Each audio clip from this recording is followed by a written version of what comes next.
is going to be questionable on how they use that. Again, we already went over on how it doesn't work against Dahaka, so you have to find ways between that mid and bottom lane. This is going to be very interesting. Let's talk more about Murky. Just again, because again, he got a lot of changes lately. So he used to have a pseudo power spike at level 7 called Slime Advantage. That no longer exists anymore. So now you are banking on getting a late game with new Murky. You get your slime talent set up. You get your level 16 where you're able to pop out those slimes as well. You get time to krill so you can slow down opponents. You're banking on a March of the Murlocs connecting before Lucio can boost out your entire team, which is really scary. Picking Murky into Lucio, you have Boop 1 to interrupt. Anytime the March of the Murlocs goes down, you also have the ability to say, okay, well, let's pop up our speed and just run away from this entire fight. However, if a March of the Murlocs does connect, you get to late game, you have Big Kahuna Tuna, you can pretty much force someone to die, and the opposing team has to decide, okay, do we want to engage on this and try to win the team fight, or do we just give up a member? That's how strong Murky can be in the late game. The question is, how do you get there? Luckily, it's Dragonshire. This is a battleground that can get to late game. It definitely does get to the late game. The thing you got to look out for is Sylvanas can really help the DK push, and you don't necessarily have that return damage to poke away, and a lot of times you rely on that structure damage. With Sylvanas, she shuts down those structures, so the DK could be powerful. Early DKs, though, if you can split it off, Sylvanas can rotate down. You actually get more value out of Sylvanas without the DK early. Later game, you get more. Yeah, the pressure that she can apply on a different lane is fantastic. I will say, March of the Murlocs for defense can be great when a dragon comes its way because it does jump on top of the vehicle, and it also does move towards the back line, which does spread them out. But yes, there is a big question here of Murky, and I agree, man. It's exciting to see, and I want to see how exactly eStar, of all teams, I was over here slightly towards Zero because I'm a fan of their play. They're hyper-aggressive. I like how they brought this team together with 2 players that normally wasn't even on the roster, but eStar has just bought my heart and more here with the Murky pick. Let's hope that they didn't bite off more than they can chew. Big Kahuna Tuna. I mean, that's it. Could he have the most fun talent names? I mean, I'm just waiting for one of the players when we did the look there, for one of them to raise the eyebrow at me, a la Dunk style. I didn't get it. Almost. I don't want to say I'm disappointed, but I would have gone for an eyebrow raise. Maybe they're gonna do it afterwards. You gotta get the win first, you know. So we'll have to see how this Murky will pay out on Dragonshire of all battlegrounds. This is a best of 5 series. eStar taking on Zero.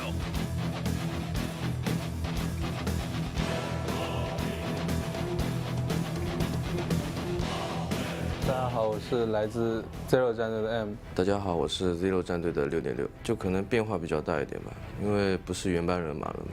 一起磨合也没多久，也就1个月不到，整体实力还是虽然比以前是差一点，但是还是可以的。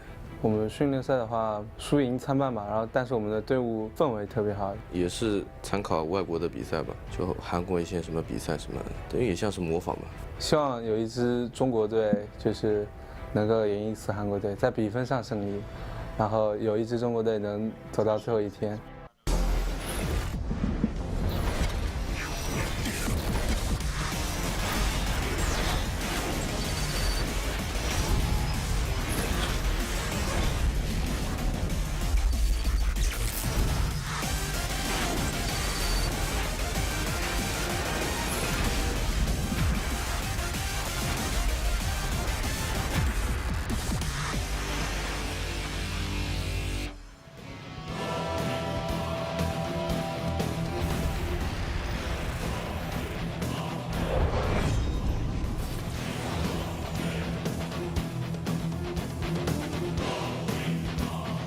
J-How, I'm gonna need your assistance. 1, I'm gonna need you to introduce this team to the left, and 2, if I talk about Murky too much, you gotta shush me up, man. Well, you can see Tiger is gonna be there on Falstad. We're getting an up close and personal look, as that is Savage, aka X. It's gonna be on Murky as the rest of the team.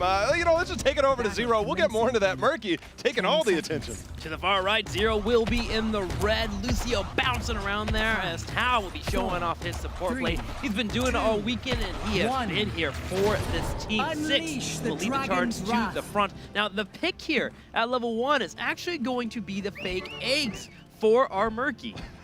Could they be the best looking eggs in the game? I think so. Probably the only eggs. Look at that.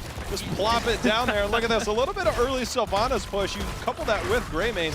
Good thing is you have the flight up, although Melody C. He actually put his real egg in the front because the fake egg is the one with the murky dirt face. The weird face, yeah. Yeah, and so he throws the real egg in the lane. Now, one of the great things about the fake eggs is that you actually can use them for control in terms of vision. They do provide that vision, so setting it in the middle lane does prevent you from having to deal with the pressure coming your way from the opposing team.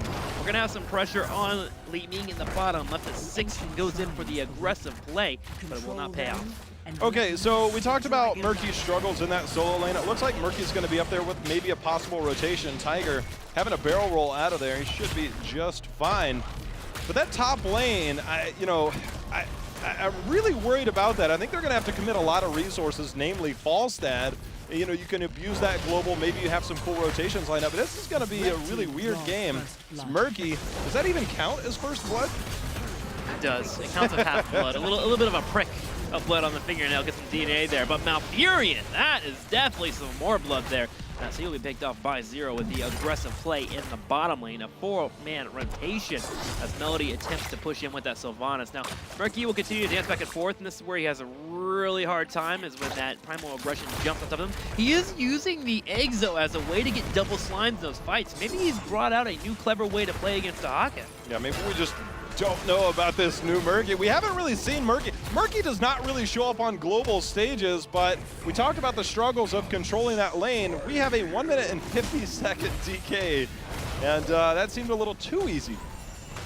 That's where the struggles really pay off for Zero, as they'll be able to push in. They're actually moving straight to the top lane here to put their pressure onto Murky. Murky does not deal with pressure well at all, as he will Doesn't deal with a DK foot to the face either. Yeah, and they actually killed the real egg too that was sitting near the wall, so Murky's actually dead for the full duration. He'll have to spawn back home, and eStar just says, okay, well, that fort is potentially going to take damage, and we're kind of okay with that. They'll just throw Murden up there to be the defense, but he doesn't really bring in that DPS that you normally want to deter the dragon from doing much damage here. Well, Trick, we are already looking at a 1-level lead. Murky, as you said, didn't have his egg properly positioned. We talked about the split push. So Sylvanas is down at the bottom, which means that you have to commit resources down there. Malfurion and Li Ming were down there just to defend that bottom lane. The DK, that is a lot of value for a very early DK. I mean, that was 1 minute and 50 seconds when they picked that up.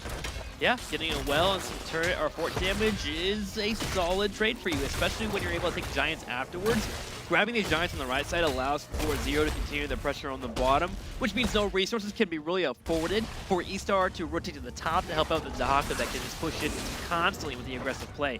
Murden has actually started Knights by himself on the left side and will be getting help from Falstad, but this has become a control of the battleground in terms of Merc pressure for our teams. Yeah, and you actually talked about this in the draft, is that you can deal with those Siege Giants a lot easier if you're Sylvanas, and then you can possibly get more value out of your own. So we have a full minion wave as H is getting power slid on, and Doba, nice little boop there, but not enough damage. But it's as you said, it's sometimes all about that battleground control, and right now it's firmly in favor of Zero. eStar is hoping to hold on for now. Getting to level 10 will be important for them if they ever get that March of the Murlocs or even a strong Mighty Gus. Li Ming can really get those resets and start bringing down the fights. Now, at level 4, we did get the slime quest here for Murky. If he's able to finish up a number of Qs, he's able to get his damage amplified. And we also have the Q talent at level 7. Usually you see time to krill, but eStar all about just trying to stay alive and be annoying. Potentially we're going to see later on at level 13 the heal on Murky. Just getting out of there is Murden with the Dwarf Toss, but Tiger in all kinds of trouble as well. GD is able to be aggressive without having to worry too much. Li Ming now at least has Calamity at level 7, but the minute they rotate up and find any type of advantage, Sylvanas locks it down. Structures, while it's not like a Sky Temple to where it's your lifeline, of course it is in every single battleground, but the DK value becomes more and more. Tau? Okay, the Calamity comes in, another reset. It's only 3 instant kills here. eStar coming in with the big rotation and putting themselves back in the board there. They needed that moment because so far they were getting bullied. There's nothing better than a good Li Ming reset. And Trick, there's nothing better than a couple of Li Ming resets, as she just was like, watch me teleport in. That Calamity did a lot of damage there. Both are being channeled here. 6, though, it looks like they might have SW caught out, who's very low, but the return damage, somebody's going down here, and that is ETC, and next up will be M. He's not going to make it out alive, and just like that, eStar took the lead. Yeah, they're about to hit level 10. They have a dragon potentially up for grab. Murky grabbed that top lane, and so now we are going to have H move in here and grab the dragon, but so far Xing Chen is just completely dominating on this Li Ming. What do they grab at level 10 here? I believe they're actually waiting for the mosh pit to be picked up, because then we of course would be instant snap pick, but if we do have a stage dive, they can afford to go disintegrate, which would be great. I got it. I got it. Let's hear it. No, Octo grab? No cleanse. Octo Yes, grab but is the ultimate key to this game. the problem with Octo grab is if you There's get no both- problem, Trickster. Okay. Please, no, go ahead. All right, then.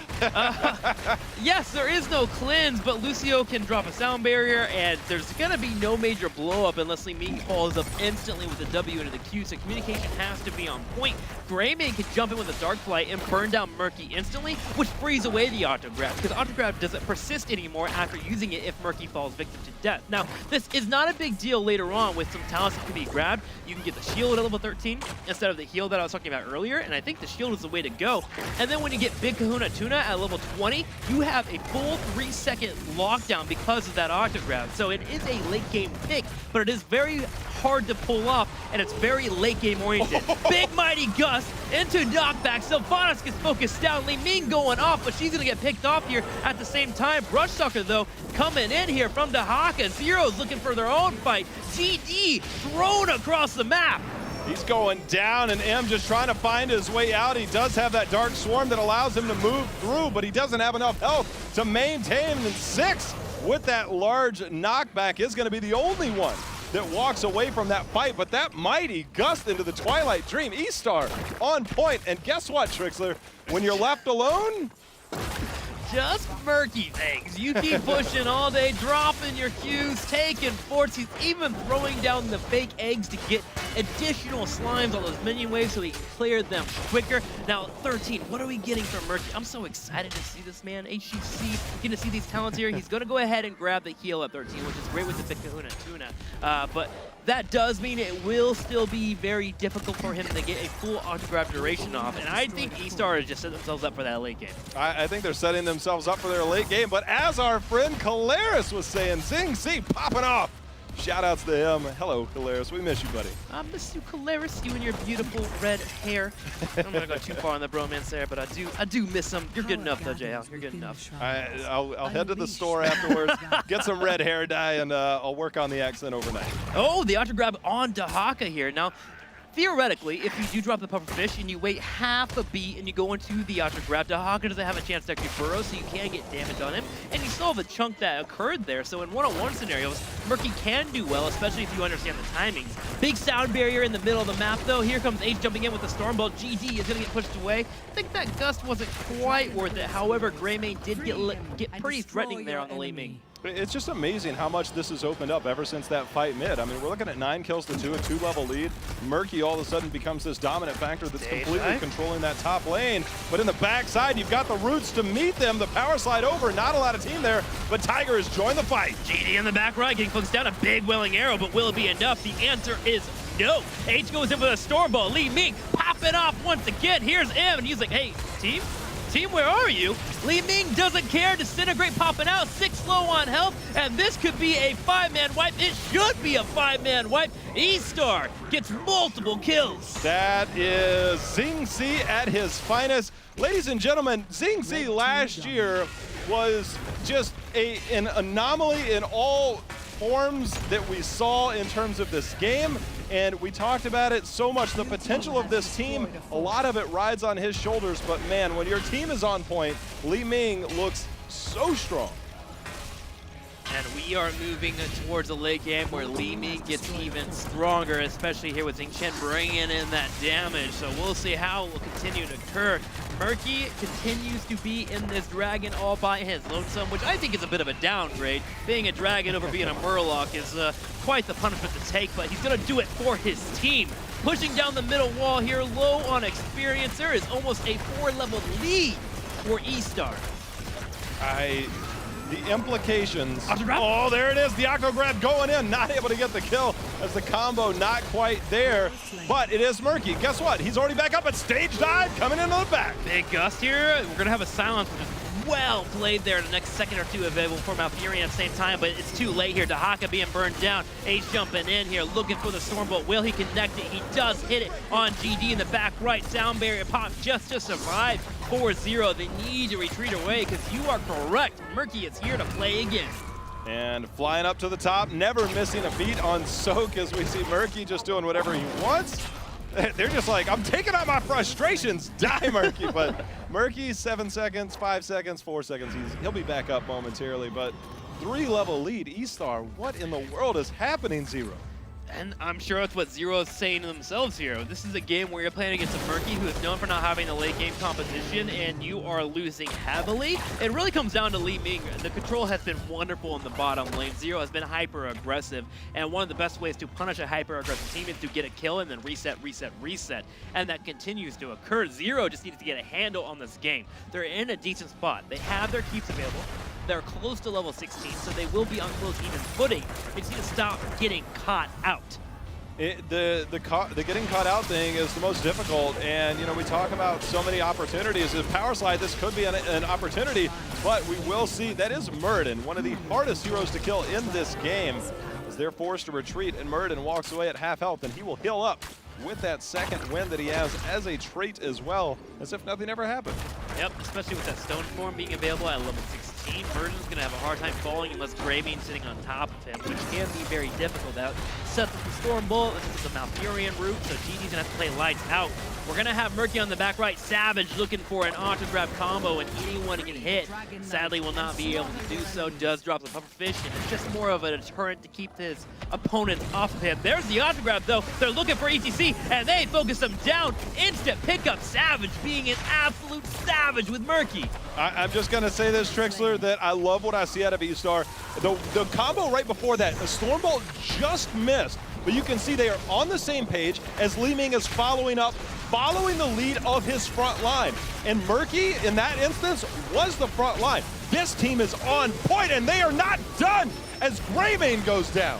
eStar keeping up with the pressure. Murky actually ran to the middle keep to die on purpose so he could run to the top lane and grab the shrine so eStar can maybe grab the dragon, but they're actually looking for kills here. Lucio has been rooted. He is being focused down now. Maybe they're getting a bit too hypey. Big stage dive comes in. Xing Shen will be able to blink away, but we have a Falstad murdered in the back line. Star W is going to be trying to retreat for now, but the dragon, grabbed by the Murloc himself, will be able to start pushing down the middle lane. Yeah, and you know, this is one of those moments where generally you lose a couple of members, you grab a Dragonite, and then you're like, well, I can't do anything with this because once I get removed from this Dragonite, I die. So you basically just hold it, kill time, and wait for your team to come back up, but death timer is very long. This is Murky. Doesn't really matter. He can't really do much with it, but at the same time, they're committing a lot to this Dragonite, and the rest of the team will have to soak in the meantime. There's 20 here for eStar. One of those heroes that does not fear death, for they are Murloc. Laming is on the bottom left side just waiting for her teammates to respawn. Falstad will be here in 10 seconds. Malfurion will be here up in the 15 seconds to continue their assault on their opponent's keeps. Sylvanas just gets eliminated, though, and I look over to J-House face, and he is absolutely disgusted with that movement of Sylvanas. It's like, if you've ever watched like one of those National Geographic shows, it's like the poor little, you know, doe or whatever it is, they walk up to the water and then the alligator just comes out unsuspecting and you're like, well, there they go.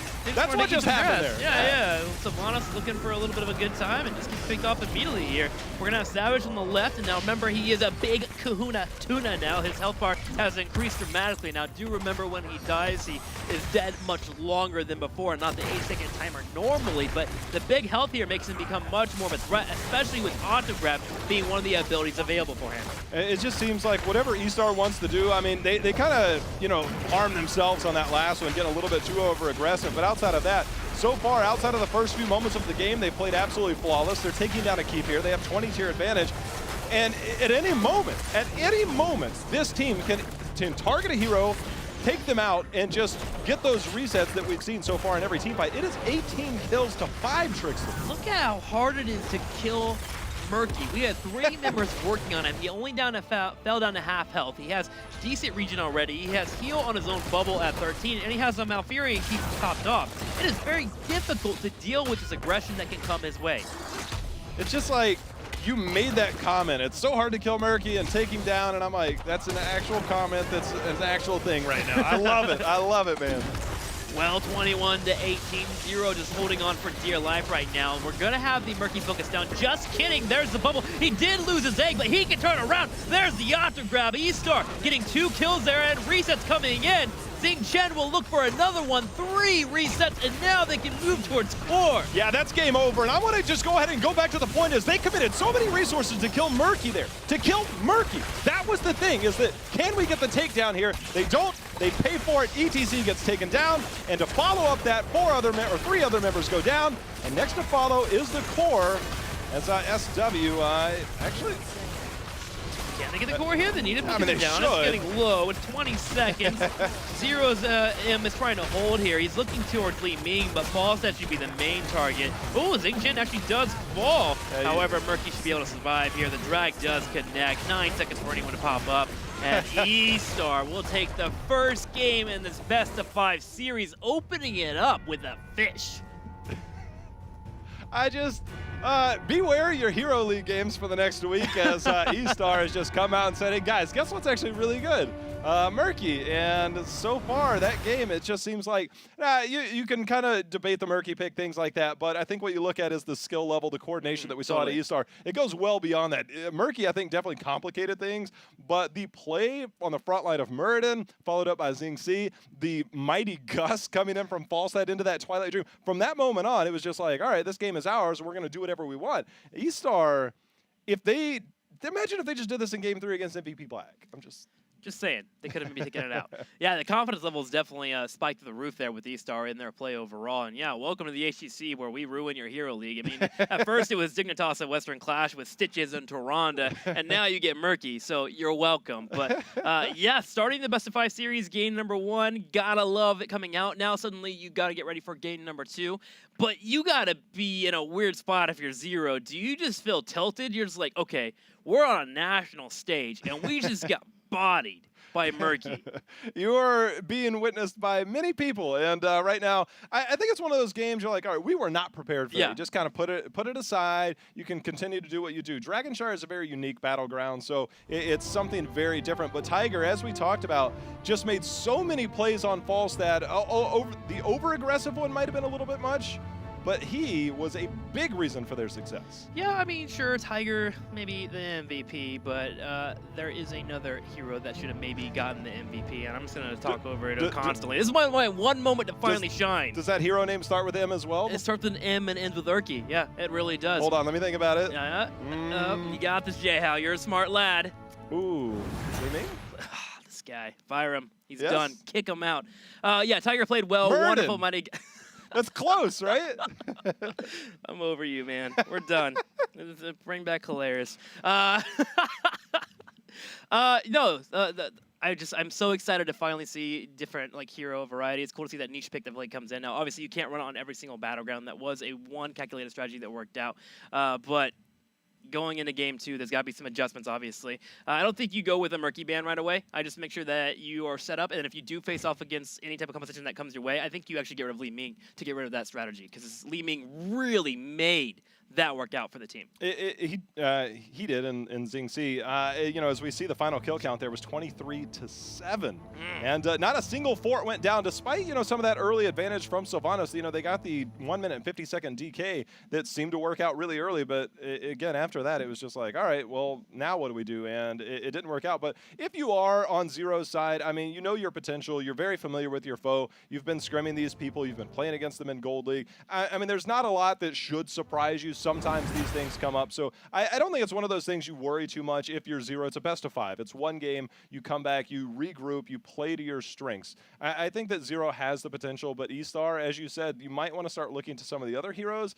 I mean, Xing C, we've seen him play Vala a lot, lately, and sometimes he gets over-aggressive there. Maybe that's a thing, but maybe a different comp. I don't think it was necessarily bad drafting. I think it was just really great execution on the side of eStar. Yeah, the element of surprise, definitely a big factor there. Well, we're going to get ready for game team number 2 in this best of 5 series. Let's see you guys really soon. This is the HGC.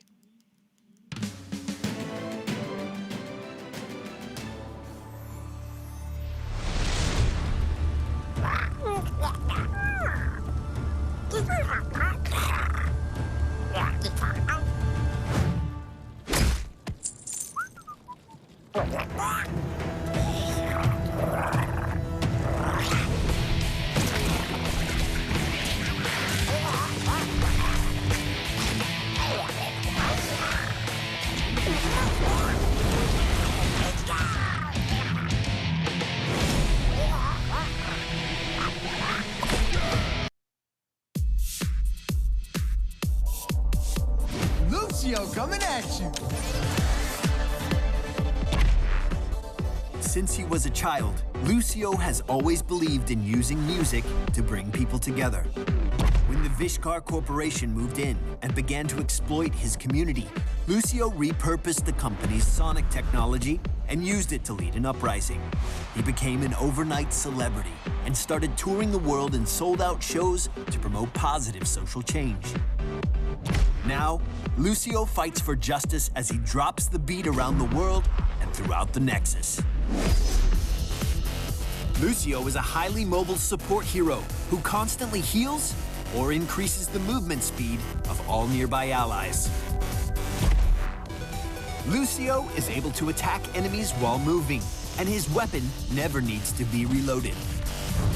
His trait, Wall Ride, automatically increases his movement speed and allows him to pass through units as long as he's moving next to a wall or structure. Lucio's first ability, Sound Wave, fires a sonic blast that damages and knocks back all enemies in its arc. Crossfade toggles between the 2 songs that Lucio is constantly playing to support himself and nearby allies. Use his Speed Boost song to increase movement speed, or his Healing Boost song to heal. When Lucio uses Amp It Up, the effect of the song he's currently playing is increased for a short period. Healing Boost heals for dramatically more per second, and Speed Boost grants allies even more movement speed. Lucio's first heroic ability, Sound Barrier, works just as it does in Overwatch, providing all nearby teammates with a powerful shield that decays over a short window of time. Reverse Amp is a more offense-oriented heroic. When cast, it applies a negative effect to all nearby enemies. This effect is the opposite of what Lucio's current song does for his allies. If he's playing Speed Boost, all nearby enemies are slowed. If he's playing Healing Boost, all nearby enemies take damage over time. This is in addition to the positive effect each song provides for his own team. Oh, this is my jam! Pump up the volume! When Lucio's in the mix, there's never a moment when he isn't playing one of his songs. The key is to know which song to play and when to play it. Use Crossfade to switch between them as the situation demands, keeping your teammates healed when under pressure, or helping them move around the battlefield. Crossfade has no cooldown, so you can toggle between Lucio's 2 songs as often as you require. Be sure to amp it up when your support is needed the most. If you're facing an enemy Lucio, focus fire and burst him down. Lucio's Wall Ride trait, along with his Speed Boost song and Amp It Up, give him amazing mobility. Use the environment to run circles around your enemies and push them toward your allies with Sound Wave. When escaping a battle, Sound Wave can also be used to create space between Lucio and his pursuer. Sound Barrier is a great defensive burst tool that can absorb high amounts of damage for your team. There's a brief delay between when you cast it and when the shields take effect, and the shields themselves only last for a short window of time, so be sure to drop the beat at precisely the right moment. If you choose the Reverse Amp heroic, keep in mind that its effects are separate from Lucio's normal songs. When you activate Reverse Amp, Lucio's current song will continue to benefit his allies. Keep in mind that Reverse Amp doesn't benefit from Amp It Up in any way. Be sure to continue using Amp It Up to help your team instead of trying to use it to hinder your enemies. Lucio is an electronic musician extraordinaire whose sick beats both empower his team and help drive them to victory. I'm out. Peace. Welcome back to the Eastern Clash. We're just going to jump straight into the draft here. We're already underway. Now, obviously, as you can see, Tyrael Greymane on the right side for Zero. On the left side, eStar with Zarya, Muradin, and Illidan.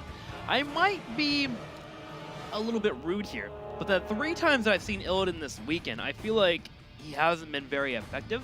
But the Chinese meta obviously has something on lockdown because we see him over and over from this.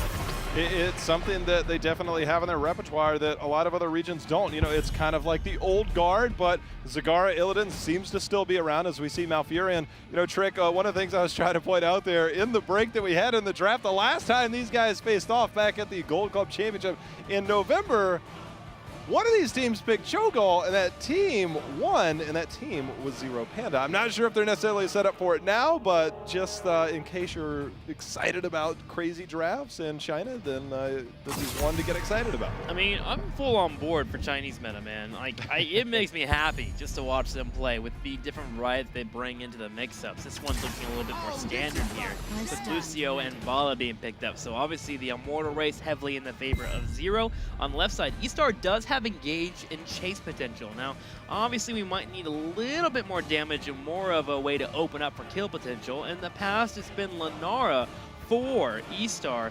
And if you get Lunara and a healer here, you can also do pretty well in the Immortal race. Yours is much more delayed, but the amount of poison you can spread on your opponent is a substantial amount. The problem is they have a Lucio. Yeah, and that's just persistent heals all the time. Excuse me. But Li Ming still on the board if that's something you want to go with. The greatest poke, I think, one of the best poke heroes on this. But you kind of have this two-pronged approach. You have Illidan who wants to dive the backline. Li Ming can go in a little bit with that Calamity build, which we've seen, but you have a lot of different options with Li Ming on this battleground in particular, especially with Vala off the board. You can go some other directions. You know, we've seen Taika start to come back a little bit more, so, you know, obviously they need their support. Rhaegar seems like a likely one. We see multiple Bruiser too with the Tarkaz and such. This one will be Rhaegar and Li Ming, so the Li Ming will be the pickup. So eStar going for a bit more standard. Illidan's kind of awkward here, but still it's understandable of what you would go for. Now over to BOE, you have your Tyrael, your Greymane, Lucio, and your Vala, so you have strong DPS.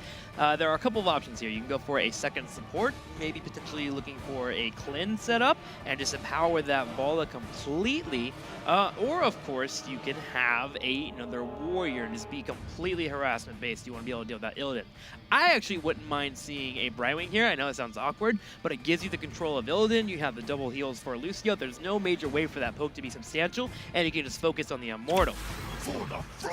That's one way to deal with some magic damage, and if you want to deal with the poke, you have Beetles that can do that, as well as an Uberak who has that that spell armor built in, and he this is the patch where he still does have dampen magic available to him that can really boost up that resistance there. So a good pickup. I was thinking maybe something like an Artanis to be able to blind Illidan when he comes in, and you deal with it that way. But I think an Uberak's not bad if you're looking to defend against a little bit of that poke. If you want to dive the back line, kind of counter that, it's basically an all-in. You have an Uberak, you have Tyrael, you have Greymane. When you go in, you're going in, and you have Lucio to basically drop the beat, get that sound barrier.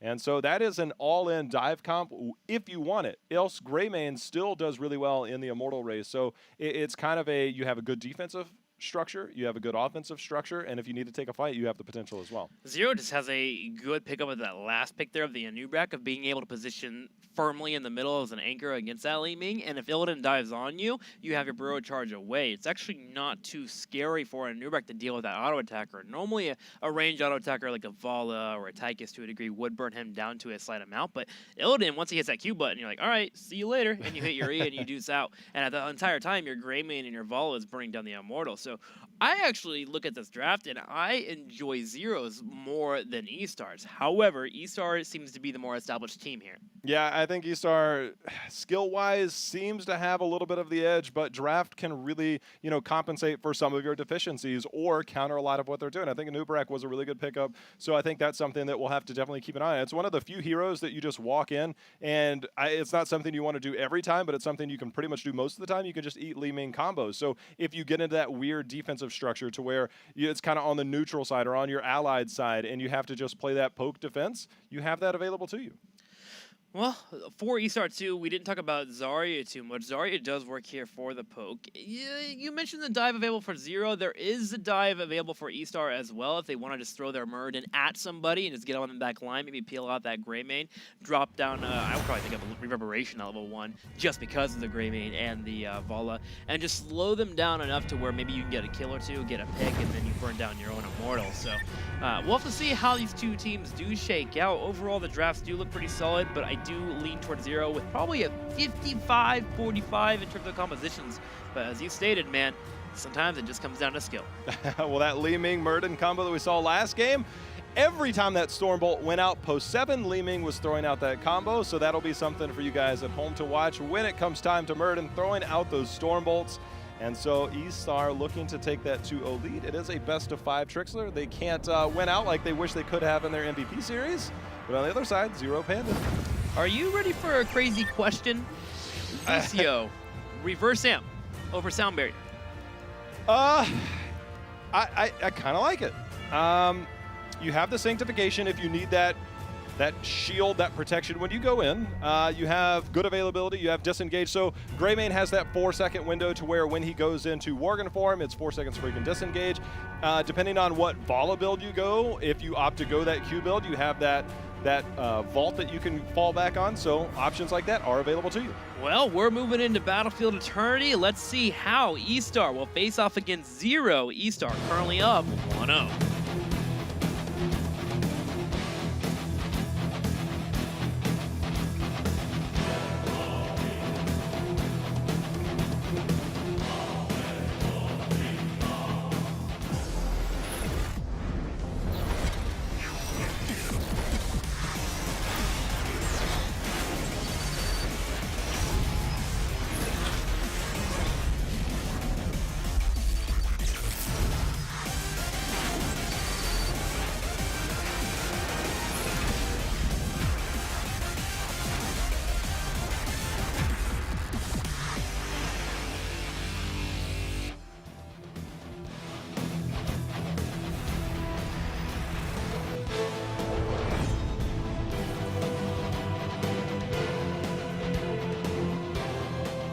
The Eastern Clash continues as we move into game number 2. Our team's fighting for the right to stay in the tournament and move on to Sunday to continue the competition. Here on the far right, we have Zero, and in the blue on the left side of the battleground, it's going to be eStar. Jayhow, who's going to come out ahead?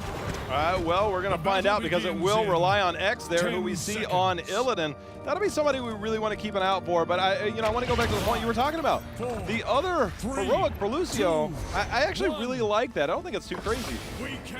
I think if you look at the opposing team and you see telegraphed burst, whether it be Jaina, whether it be Kael'thas to a degree, maybe you could say, all right, we go Sound Barrier. But Li Ming's burst is going to be pretty quick and pretty aggressive, but dealing with Illidan, you can go for the reverse amp. But we'll see if that will be the pickup later on here. A big aggressive play in the top lane. GD will be there to deal with that, but Zero getting the better hand of the trade in the bottom left as they grab a turret. It's either a misclick or a miscommunication. That shield ally went over on a Muradin, and Muradin went the other direction.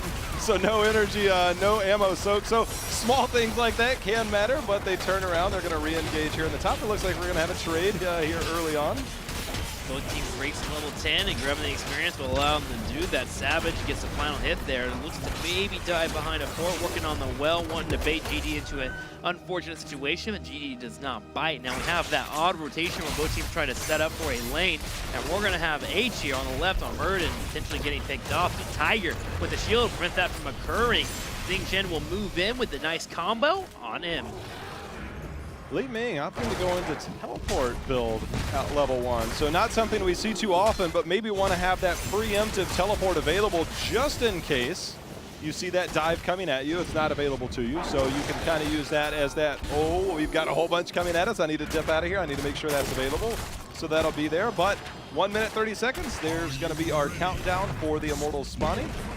And we'll see exactly how these teams approach this. With Greymane and Vala, as you said, it's a pretty terrifying poke onto the Immortal. Well, Anthony Walker is actually really solid against Hungry Arrow, because when Hungry Arrow gets popped out and you haven't taken any damage, you can blink it and not have to deal with the pressure coming your way without having to spend mana, which is very important for Li Ming in the Immortal phase. Also, if you want to go Cannoneer build, it's actually really solid for proccing that Cannoneer. So